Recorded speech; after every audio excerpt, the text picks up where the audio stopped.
ಪ್ರತಿದಿನ ನಾವು ಊಟ ಮಾಡಿದ್ರೆ ಶರೀರಕ್ಕೆ ಎಷ್ಟು ಶಕ್ತಿ ಸಿಗುತ್ತೋ ಆತ್ಮಕ್ಕೆ ಶಕ್ತಿ ಬೇಕು. ಸೊ ಆ ಶಕ್ತಿಗೋಸ್ಕರ ನಾವು ಧ್ಯಾನ ಮಾಡ್ತೀವಿ. ಎರಡನೇದೇನು ಸ್ವಾಧ್ಯಾಯ. ಸ್ವಾಧ್ಯಾಯ ಏನಂತಂದ್ರೆ ನಾಲೆಡ್ಜ್. ನಾಲೆಡ್ಜ್ ಅಂದ್ರೆ ವಿಸ್ಡಮ್ ಅಂದ್ರೆ ಈ ಜ್ಞಾನ. ಆತ್ಮಜ್ಞಾನ ಅಂದ್ರೆ ಎಷ್ಟೋ ಜನರ ಮಾಸ್ಟರ್ಸ್ ಈ ತರ, ಈಗ lord Shiva enlightened master, Basaveshwara enlightened master, Buddha enlightened master, ಅವ್ರು ಏನು ನಮ್ಮ ತರನೇ ಸಿದ್ಧಾರ್ಥರಾಗಿ ಇದ್ರು.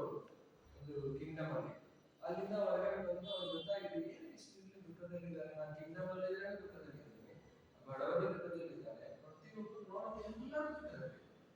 ಅವ್ರಿಗೆ ಅರ್ಥ ಆಗಿಲ್ಲ ಯಾಕೆ ಅನ್ನೋ ಆನ್ಸರ್ ಸಿಗ್ಲಿಲ್ಲ. ಸೊ ಯಾವಾಗ ಅವರು ಧ್ಯಾನಕ್ಕೆ ಈ ಎಲ್ಲಾ ಗುರುಗಳ ಹತ್ರ ಹೋಗಿ ಕೇಳ್ತಾ ಈ ತರ ಒಬ್ಬೊಬ್ಬರು ಒಂದೊಂದು ಆನ್ಸರ್ ಹೇಳಿದ್ದಾರೆ.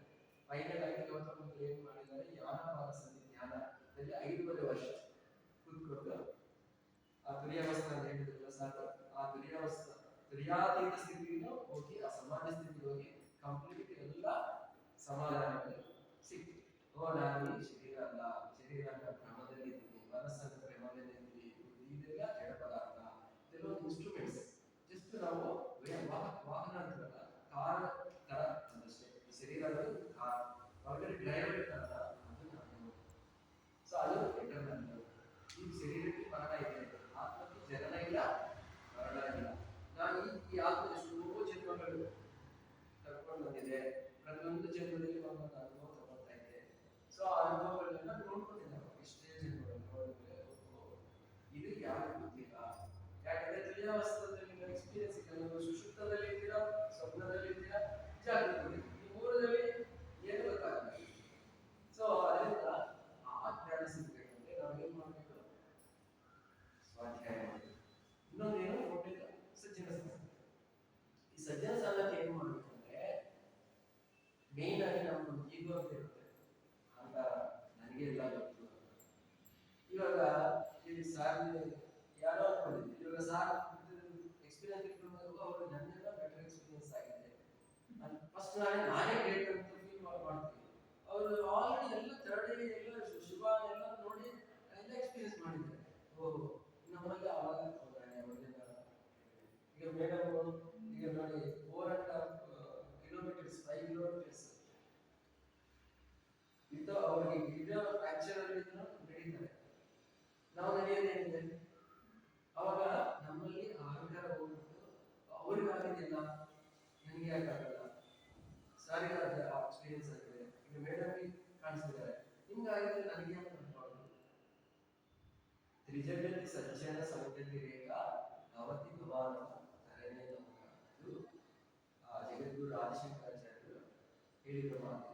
ಅಂದ್ರೆ ಈ ಮೂರು ಲೋಕಗಳು, ಭೂಲೋಕ, ಭೂಲೋಕ, ಸ್ವರ್ಲೋಕ, ಈ ಮೂರು ಲೋಕದಲ್ಲಿ ಸಜ್ಜನ ಸಾಮರ್ಥ್ಯದಿಂದಲೇ ಆ ದುಃಖದಿಂದ ಸಾಗರದಿಂದ ಹೊರಗಡೆ ಬರ್ತಾರೆ. ಸೊ ಇವಾಗ ಇಲ್ಲ ಅಂದ್ರೆ ನಮಗೆ ಗೊತ್ತಾಗೋದಿಲ್ಲ. ಇವಾಗ ನನ್ನ ಎಕ್ಸ್ಪೀರಿಯನ್ಸ್, ಇವಾಗ ಮೇಡಮ್ ಯಾಕೆ ಬಂದಿರೋದು ಧ್ಯಾನಕ್ಕೆ, ನನಗೆ ಯಾಕೆ ಈ ಥರ ಆಕ್ಸಿಡೆಂಟ್ ಆಗಿದೆ, ಆಕ್ಸಿಡೆಂಟ್ ಆಗೋದು ಯಾಕೆ, ಅದಕ್ಕೆ ಪತ್ರಿಕೆ ಹೇಳಿದ್ದಾರೆ ನಿಮ್ಮಲ್ಲಿ ಆತ್ಮ ಇದೆಯಲ್ಲ, ಉಸಿರಿದೆಯಲ್ಲ, ಸಾಕು ಅಷ್ಟೇ. ಅದರಿಂದ ನೀವು ಎಲ್ಲಿಗೆ ನಾವು ಪರ್ಪಸ್ ಏನೋ ಉತ್ತರ ಆಗಬೇಕು. ನಾನು ಶರೀರ ಅಲ್ಲ, ಮನಸ್ಸಲ್ಲ, ಬುದ್ಧಿ ಅಲ್ಲ, ಆತ್ಮ, ನಾನು ಪರಮಾತ್ಮ ಸ್ಥಿತಿಗೆ ನಾವು ಪ್ರಯಾಣ ಮಾಡಬೇಕು. ಅದಕ್ಕೆ ಬೇಕಾಗಿರೋ ಸಫಿಷಿಯಂಟ್ ಶಕ್ತಿ ಇದೆಯಲ್ಲ ಅಷ್ಟೇ. ಈ ಸತ್ಯಲೋಕಕ್ಕೆ ಗ್ಯಾರಂಟಿ ಎಂಟ್ರಿ ಆಗ್ತಾರೆ. ನಮ್ಮ ಗುರಿ ಏನು, ಬುದ್ಧಂ ಶರಣಂ ಗಚ್ಚಾಮಿ, ಧರ್ಮಂ ಶರಣಂ ಗಚ್ಚಾಮಿ, ಸಂಘಂ ಶರಣಂ ಗಚ್ಚಾಮಿ. ಬುದ್ಧಂ ಅಂದ್ರೆ ಎನ್ಲೈಟೆನ್ಮೆಂಟ್, ಸಂಘಂ ಧರ್ಮ ಅಂದ್ರೆ ಬುದ್ಧ ಧರ್ಮ ಏನು, ನಮಗೆ ಗೊತ್ತಿರೋ ಜ್ಞಾನ ಈಗ ಹಂಚ್ಬೇಕು. ಈಗ ಅದೇ ನಾವು ಮಾಡ್ತಾ ಇದ್ದೀವಿ. ಸೊ ಈ ಮೂರು ಮಾಡಬೇಕು. ಓದಿ ಜ್ಞಾನ ಮಾಡಿ ನಾವು ಚೆನ್ನಾಗಿದೆ ಅಂತಂದ್ರೆ ಅದು ಓದಿ ಅನಿಮಲ್ ಸ್ಟೇಜ್ ಅಲ್ಲಿ ಇರುತ್ತೆ. ಸೊ ನೆಕ್ಸ್ಟ್ ಜ್ಞಾನ ಸ್ವಾಧ್ಯಾಯ ಸಜ್ಜನ ಸಂಗತಿಗಳನ್ನು ಬೋಧಿಸುತ್ತದೆ. ನೆಕ್ಸ್ಟ್ ನಿರ್ಮಾಣ, ಪರಿನಿರ್ಮಾಣ, ಮಹಾಪರಿನಿರ್ಮಾಣ. ಅವಾಗ ಭೂಲೋಕದಲ್ಲಿ ನಮ್ಮ ಪ್ರಯಾಣ ಕಂಪ್ಲೀಟ್ ಆಗುತ್ತೆ, ನಾವು ಸತ್ಯಲೋಕಕ್ಕೆ ಎಂಟ್ರಿ ಆಗ್ತೀವಿ. ಸೊ ಅದರಿಂದ ಈ ಕೃಷ್ಣ ಪರಮಾತ್ಮ ಆಕ್ಚುಲಿ 15 ಅಧ್ಯಾಯಗಳಿರೋದು ಆ ಭಗವದ್ಗೀತೆಯಲ್ಲಿದೆ ಆತ್ಮಜ್ಞಾನ. ಬಟ್ ಆತ್ಮಜ್ಞಾನ ಅನ್ನೋದು ಅರ್ಥ ಯಾವಾಗ ಬರುತ್ತೆ, ಮನಸ್ಸಿಗೆ ಅತೀತ ಸ್ಥಿತಿಗೆ ಹೋದ್ರೇನೆ ನಿಮ್ಗೆ ಅರ್ಥ ಆಗುತ್ತೆ. ಈಗ ನೀವು ಧ್ಯಾನ ಮಾಡಿ, ಯಾಕೆ ಧ್ಯಾನ ಆದ್ಮೇಲೆ ನಾವು ಸಜ್ಜನ ಮಾಡ್ತಾ ಇದ್ದೇನೆ. ಈಗ ನೀವು ಆಲ್ಮೋಸ್ಟ್ ಶೂನ್ಯ ಸ್ಥಿತಿಯಲ್ಲಿ ಇದ್ದೀರಾ. ನಾನು ಏನಾದರೂ ಹೇಳಿದ್ರೆ ಸ್ವಲ್ಪ ಹೋಗುತ್ತೆ, ಸ್ವಲ್ಪ ಸ್ಟಾರ್ಟಿಂಗ್ ಅಲ್ಲಿ ಹೇಳಿದ್ರೆ ನೀವು ಆಲ್ರೆಡಿ ತುಂಬಾ ಚಂಚಲವಾಗಿರುತ್ತೆ, ಡಿಸ್ಟರ್ಬೆನ್ಸ್ ಆಗಿರುತ್ತೆ, ಹೋಗೋದಿಲ್ಲ. ಅದಕ್ಕೆ ಏನಂತಾರೆ ಕೃಷ್ಣ ಅರ್ಥಗಳಿಗೆ ಯೋಗಿ ಪ್ರವಾಚನ. ಯೋಗಿ ಅಂತೇನು? ಯೋಗ ಚಿತ್ತ ವೃತ್ತಿ ನಿರೋಧ ಪದದಲ್ಲಿ ಹೇಳೋದು.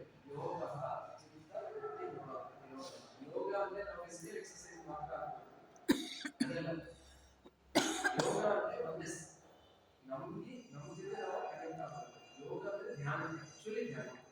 ಯೋಗಿ ಭವ ಅರ್ಜುನ ಅಂದ್ರೆ ಎಕ್ಸರ್ಸೈಸ್ ಮಾಡಿ ಅಂತ ಅವ್ರು ಆಲ್ರೆಡಿ ಗೊತ್ತಿದೆ, ಎಕ್ಸರ್ಸೈಸ್ ಮಾಡೋದು ಗೊತ್ತಿದೆ, ಭೌತಿಕತೆ ನಾಲೆಜ್ ಇದೆ. ಯೋಗಿ ಭವ ಅರ್ಜುನ ಅಂದ್ರೆ ಮನಸ್ಸು ಚಿತ್ತ ವೃತ್ತಿ ನಿರೋಧ. ಮನಸ್ಸಲ್ಲಿ ಯೋಚನೆ ಶೂನ್ಯವಾಗಿ. ಆಮೇಲೆ ನೀವು ಹೆಂಗ್ ಮಾಡೋದು ಅನ್ನೋದು ಯಾವತ್ತೂ ಮೊದಲು ಆನಂದದ ಸತಿ ಟೆಕ್ನಿಕ್ ಇಂದ ಮನಸ್ಸು ಶೂನ್ಯ ಮಾಡ್ಕೊಂಡ್ರೆ ನೀವು ಯಾರು ಅಂತ ಗೊತ್ತಾಗುತ್ತೆ. ಏನ್ ಗೊತ್ತಾಗುತ್ತೆ? ಅಹಂ ಬ್ರಹ್ಮಾಸ್ಮಿ ತತ್ವಮಸಿ. ಅಹಂ ಬ್ರಹ್ಮಾಸ್ಮಿ ಅಂದ್ರೆ ನಾನೇ ದೇವರು. ತತ್ವಮಸಿ ನೀವು ದೇವತೆ. ಮಮಾತ್ಮ ಸರ್ವಭೂತಾತ್ಮ. ನನ್ನಲ್ಲಿರುವ